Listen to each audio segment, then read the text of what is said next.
Hello మా bro ఇవాళ మా గ్యాంగ్ లో అయితే ఒక అన్నదైతే పెళ్లి మన పాలకులలో పెద్ద గోపురంలో అయితే జరిగింది మా మ్యారేజ్ అయితే. మా అన్నదైతే ముఖ చిత్రం అయితే మారిపోయింది. ఎందుకంటారా మరి పెళ్లి కాలం వచ్చేసింది కదండి బాబా. తర్వాత రోజు అయితే 5వ తారీఖు ఆదివారం రిసెప్షన్ అయితే పెట్టుకున్నాడు మా అన్న. రిసెప్షన్ కి అయితే మా అన్న కక్కా ముక్కతో భోజనం అయితే పెట్టాడండి బాబా అందరికైనా. ఫస్ట్ అయితే పొయ్యి మీదకి అయితే మటన్ అయితే ఎక్కిచ్చారు. ఈ అన్న అయితే పెళ్లి కొడుకు జిగుడు దోస్తానమాట ఉడికి దాకా తిప్పానే ఉన్నాడు అనమాట. పెళ్లి కొడుకు అయితే టీం అయితే మాత్రం ఎటువంటి లోటు రాకుండా చూడాలి జనాన్ని అన్నాడు.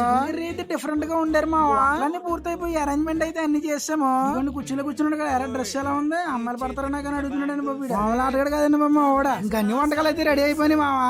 ఐటమ్స్ అయితే అన్ని రెడీ అయిపోయినాయి. మా గోదావరి విందంటే ఈ మాత్రం ఉంటాయండి బాబు. రిసెప్షన్కి వచ్చిన జనానికి మన గోదావరి విందు రుచులు అయితే చూపెట్టేసామండి బాబు. మా గ్యాంగ్ అందరూ కలిపి పెళ్లి గుడి దగ్గరికి వెళ్ళి అయితే బహుమతులు అయితే ఇచ్చేసామని కూడా పొట్టుపట్టయితే మన భోజనానికి అయితే కూర్చుని పోయామండి బాబు. మేము మా కుర్రోళ్ళు అందరం కదండి గోదావరి విందంటే ఆ మాత్రం ఉంటదని. ఐటమ్స్ అయితే mixed biryani, mutton curry, chicken curry, అలాగే బ్రెడ్ హల్వా. నా మీద ప్రేమ ఎక్కువైపోయి 3 గారెలు వేసారండి బాబు. నాకు మిక్స్డ్ బిర్యానీలో చికెన్ ముక్క పెట్టుకుందంటే టేస్ట్ అయితే మాత్రం దొల్ల కొట్టేసిందండి. ఇప్పుడు పేరు చెప్పడం మర్చిపోయాను, భార్గవ్ అండి. ఉన్న పెళ్లికి అందరూ కష్టపడిన వాళ్ళండి బాబు. మేము కూడా కష్టపడామనుకోండి. మరి ఉంటామా ఇలాంటి వీడియోస్ కోసం మన పేజ్ ఫాలో చేసి పెట్టుకోమా.